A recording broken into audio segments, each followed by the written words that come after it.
Anti പത്രം വായന നിന്നെ ഈയിടെയായിട്ട് കാണാറില്ലല്ലോ. എന്തു പറയാനാ ആന്റിയെ, ജൂൺ ഇങ്ങോട്ട് എത്തി.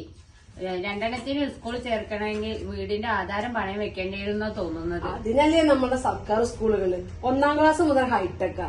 നൈപുണ്യമുള്ള അധ്യാപകരും, സൗജന്യമായ പുസ്തകം, യൂണിഫോം, ഭക്ഷണം, ഇതൊക്കെ പോരെ. ആഹാ, നമ്മുടെ കേരളത്തിലെ ആരോഗ്യ മേഖലയുടെ വളർച്ച എവിടം വരെ എത്തിയെന്ന് അറിയോ? അത് ശരിയാണ്. അമ്മടെ ശാന്തിച്ചിയുടെ മോളല്ലേ ആ കാനഡയ്ക്ക് പോയത്.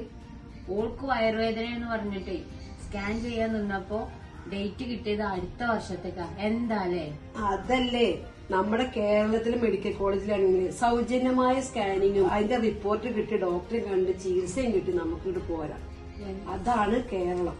ഇത് മാത്രോ, നമ്മുടെ കേരളത്തിൽ ഈ സർക്കാർ വന്നതിന് ശേഷം ലോൺ ഷെഡിങ് ഉണ്ടായോ? ഇനി 2025 നവംബർ ആകുമ്പോഴേക്ക് അതിദരിദ്രം ഇല്ലാത്തൊരു സംസ്ഥാനമായി മാറുകയാണ് നമ്മുടെ കേരളം.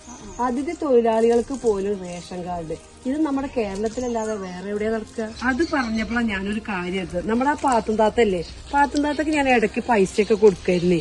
ആ പൈസ കൊടുക്കുമ്പോ ഇപ്പൊ പാത്തുംതാത്ത പറയണേ എനിക്ക് പൈസ ഒന്നും വേണ്ട, നമ്മുടെ സർക്കാരിന്റെ പെൻഷൻ എനിക്ക് മുടങ്ങാതെ കിട്ടുന്നുണ്ടെന്ന് പറയാ.